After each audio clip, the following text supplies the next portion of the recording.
Hi everyone, this is Armoured Pants and I have a new video for you on a very new tank, the brand new collectible tank, the Nightmare, which is featuring in an event this Halloween. As always, we'll have a look at the tech spec and we will do that using blitzhanger.com. But firstly, I just have to say that I think this is a great event and two very interesting tanks from it. This is a collectible tank, it's not a premium, but I mean that's sort of an artificial construct by Wargaming anyway.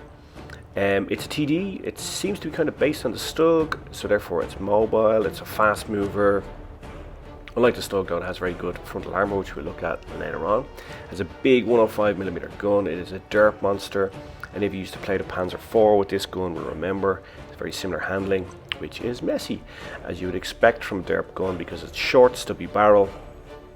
It has a long reload, it's 10.56 second reload, which is slow for its tier, and therefore you need to make your shots count because you have a long wait in between them. Now you really need to take note of this, it has very low muzzle velocity. The muzzle velocity on the gun is only 376 meters per second, and even if you supercharge it, it's only 489 meters per second. So what does that mean? Well, we'll discuss that in a second. The Pramo has a higher muzzle velocity, so take note of that. It goes up to 644 meters per second. And HE also has a different muzzle velocity, it's 470 without supercharge, 611 with supercharge. Why is this important? Well, if you're firing a normal round without supercharge, it will take 1 second to go 376 meters. Therefore, if you're firing across the map, it's going to take 1 second for your round or more to reach there. What does that mean? Well, it means the enemy might have moved. So you really need to know how to deflection shoot if you want to use this from distances. Another key point is that because it has heat, and HE, it has no push-through rounds. What do we mean by that? It has no rounds that will go through soft cover to hit the target. So that means if there's anything in between you and the target, it won't go through. You need line of sight to fire. And that's a real limitation when you're trying to fire through, let's say, the wooden shacks or anything like that that are on the map. And it also won't pen spaced armor, so it won't be able to pen other nightmares at the side, etc. Or at least not do max rolls. It does have 7 degrees of gun depression, which is not bad, 20 degrees of elevation. It's fast, very important too. There's 48 kilometers an hour at top speed, 16 reverse, so it is maneuverable. It also has great traverse speed, even though it has no turret. It can traverse very well, and therefore it is a good brawler. And if you can keep the front of the tank facing the enemy, you're going to do very well in brawls, as the front armor is almost troll. We're going to have a look at that in a second. But you need to take note, because it's a TD, your natural inclination is to play it as a TD, to sit back. But that's extremely difficult in this tank because the muzzle velocity is so low, the shell takes so long to arrive. Troll frontal armor, it really does. I've actually played against a couple of these. I wanted to see what they were like to play against before I played with it and before I did a video. And those of you who played against it already will see that when it's front onto you, it's almost impossible to pen if you're tier 4 or tier 5. Your tier 6 is a bit different, but if this thing is top tier, it's extremely difficult to pen front on. The butthole is extremely vulnerable though, and therefore if another nightmare gets behind you, pumps a HE round into you, he's going to do a significant amount of damage, because the HE rounds are rolling 410 damage points and up, and I've rolled 500 in them. And if you set on fire, you can do massive rolls, 550, 600, etc. So be very aware that you need to keep the butt of this thing protected. So, you know, looking at the armor profile, it's unusual, it's something different. This tank is a little bit different to what we have at the moment, also because it's tier 5. I think it's a great tank to have in the event. Why? Well, because most players play tiers 5, 6 and 7. It's where most players feel more comfortable. So therefore it's great that the event has a tank for those players. If you're an experienced player, of course, it doesn't matter, you're comfortable up at any tier. But you know, most players, and you know, there's huge turnover in Blitz, most players are comfortable around there, so it's great that the event has a tank for them. Now in terms of tactics, as I said, you're tempted to play this as a standard TD, and of course you can adopt your TD positions. If you're unfamiliar with that, look at the tank destroyer guide that we have on channel. Sit back behind the enemy, let your teammates spot them up, and you put in big rounds of damage into them from behind. But if you don't know how to deflection shoot, which is also explained in the TD guide.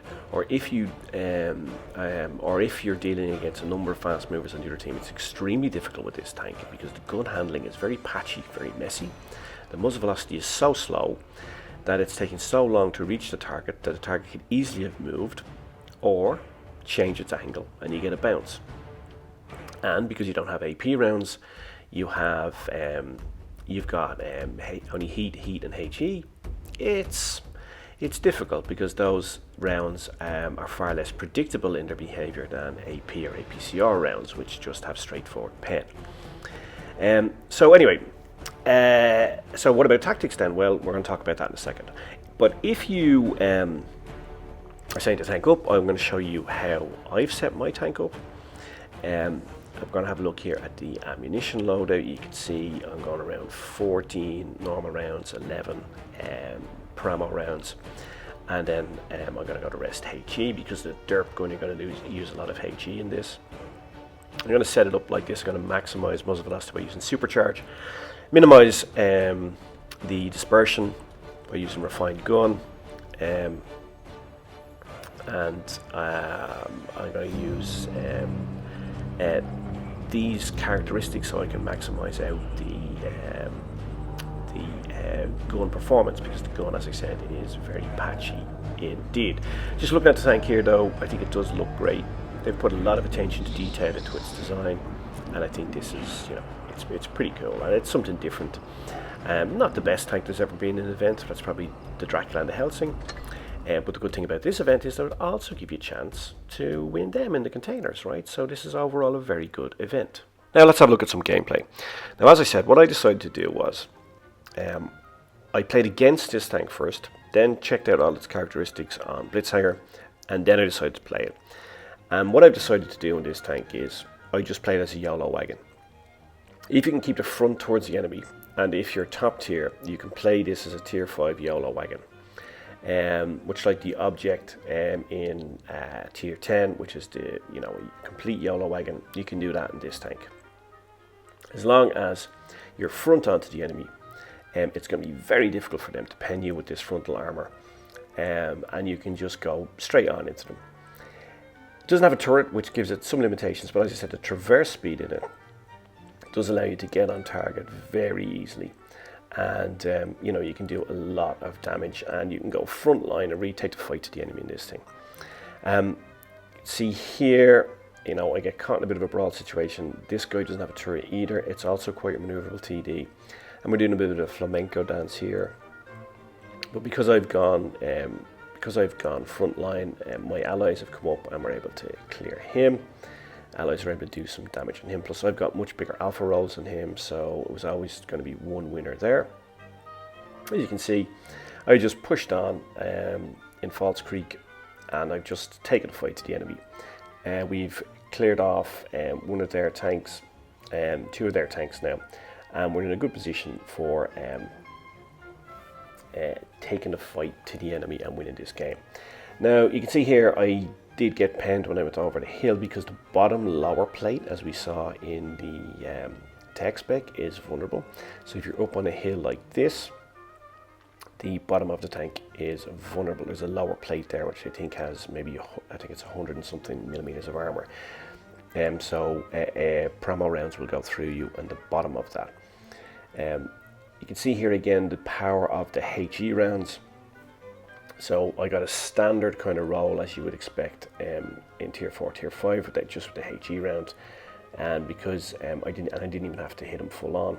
So the HE rounds are very, very powerful in this tank, and even if you're not going to get a full alpha roll in, you can still do a lot of damage. Now if we look at this shot here, you can see how slow the muzzle velocity is. Now I almost get killed here because this B1 came right up behind me and he blocks my retreat, and he almost got me taken out. I just 4 hit points left. I really don't know what he was doing being right behind me. And I guess as this is a tier 5 video, there's going to be some new players watching it, so please guys, don't go up behind your allies like that. You have to allow your allies to retreat. You cannot just sit behind them like this. And then if you do go behind them, just please just reverse straight back, not go to the side, and leave them vulnerable to the enemy as this guy did here. You can see there the HE round last shot on the Crusader went straight through his turret. Big alpha roll, 300 plus, took him out. So that's paid back in full for him, my friend, and he almost took me out. He's quite unlucky actually, because he was 4 hit points away from taking me out, thanks to my friend in the B1. As you can see there, finished top of that game, and did a lot of damage, a lot of spotting, and really did a good job for my team. And that's what you can do in this tank. If you're top tier, I would consider using it as a YOLO wagon. Just go straight towards the enemy, take the fight to them. If you're front onto them with that armor profile, you're going to bounce a lot of shots, and you'll see an even better example of that in the last game. You can see there high caliber, but also the Spartan medal, because that front armor you saw, I stopped a shot from the SU-85, big gun, stopped a shot, no problem. And I just checked out my friend here in the B1, so as you can see, he's only a new player, so we forgive him that, because we all had to learn sometime, didn't we? And indeed, I used to make stupid mistakes like that myself. And that's what videos like this are for you can learn from other people's mistakes, as I did, and hopefully our friend at the B1 is doing the same, because he has a 42% win rate. I remember I used to have a 37% win rate on my original account because I didn't know what I was doing, but thanks to videos like this from other YouTubers, I got a little bit better. So as I said, I use this as a YOLO wagon, so I just decided I'm going to go straight down the middle here. If I'm YOLOing on this map, I often go this way to see if I can catch their slower moving tanks moving up or down, depending on which way they've decided to go. When you get here, you normally spot them, and lo and behold, here we are, we've spotted one up. Now you're going to see just how maneuverable this tank is, because I'm able to get into positions, and while it doesn't have a turret, it does allow you to be fairly maneuverable. So don't let the lack of turret put you off. Its traverse speed is really excellent. So I've spotted up the enemy. The KV-1's already taken some significant damage. He's actually going to get cleared off here. Now here is what the power of this HE round. Just watch this now. There's going to be a big alpha roll, 412, and we are right up there now. To 600, 500, 554. We've left that Wolverine on 11 hit points with one shot. But then you see, slowing it down here, the disadvantage of the gun. So those 2 shots there just showed you the advantage and the disadvantage of that gun. The aiming time and that muzzle velocity, that really low muzzle velocity, just made me completely miss the shot on the Wolverine to get the kill. See what I mean there? Nice bounce. When I'm front on to the Matilda, he can't pen me. My rounds can go straight through him, even though he has this trollish armor on the Matilda. It's not a patch for the big DERP monster that is the gun on this Nightmare. Just roll out straight in front of him, pick a spot in his armor, clear him off. Now I know there's a Hetzer here in the middle at the bottom of the map. So again, no fear. I'm not worried. Even though the Hetzer has a big gun, I'm not worried. I know that this frontal armor can take it. I roll up on him here, fluff one shot. As you know, as I said, the gun handling on this is messy, to say the least. You really need to take your time, especially as you've got such a long reload between shots. You really kind of have to make them count, but of course it's not always possible because the gun handling is sloppy. See there, I got 2 bounces off the Hetzer front onto my armor, so we have taken a fight to the enemy, done lots of damage, and we already have 2 kills, and we have lost hardly any hit points, and we're already up to 1.2k of damage, which in a tier 5 is pretty acceptable. So all in all, a pretty good game so far. Now we have 2v2 situation, and there's 1 Nightmare left and 1 Scavenger. So the Nightmare is down to half hit points. So what I decided to do is I decided to take him out. I'm going to sacrifice some of my hit points. I'm going to come over, I'm going to take a shot from him, but I really just want to clear him off, because we're down to that part of the game now where I can afford to lose some hit points. I'm going to bounce a shot here. Again, you see that's a Nice bounce from the scavenger. Roll back into position. I want to see what he's going to do. Is the T-Wood going to help me? Not really sure what he's doing. I'm going to try to snap one off here on him, and that is a really nice shot. That takes him down to one shot for me. And now I really want to concentrate on the last shot. I'm happy if I take a shot from him. I don't really care, because now he's a one shot for me. T1 got a shot at him as well, just to make sure, and there we go. So 4 kills and 1.8k of damage, which is really nice in a tier 5. 4 kills, so I think it's like Top Gun medal, high caliber. And you can see how you can play this tank well if you're top tier. If you're not top tier, if you're up tiered, then I wouldn't suggest YOLOing with it. What I suggest is then you can either follow the meds, your tier 6 meds, because you're a good support to them, and when they spot up the enemy, you can at close range you can put a lot of damage on the enemy meds. Or you can just play as a traditional TD, but please beware of the slow muzzle velocity, because that's a real disadvantage in playing as a TD from the back of the map. So let's recap. I think it's a cool new tank from a really good event. Well done, Wargaming. Hats off, credit where it's due. It's fast mobile TD, it has troll frontal armor, especially if you're top tier. The 105mm gun is really great fun, but it's a DERP monster. It's unpredictable. It has poor gun handling. It's patchy at best, maybe even messy. Slow reload means that you need to make your shots count, because if you're in a brawl situation, it can seem like a lifetime waiting for that to reload. You've no AP or no APCR rounds, so you've no push through rounds, you've nothing that will go through soft cover, so that limits your gun handling, so beware of that. There's also different muzzle velocity by round, but they're all slow, but bear that in mind. Each round is a different muzzle velocity, but the alpha rolls can be 410 plus on HE, and that's scary for the Reds. It isn't, as the tank suggests, a nightmare. And you can play as a TD, of course, as I said, but you need to be aware of the muzzle velocity. But you can also play as frontline. You can YOLO. This is a YOLO wagon at tier 5.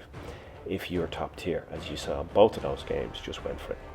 So the music was Bach Concerto for violin and oboe in C minor, and Carmen Burana O Fortuno by Carl Orff.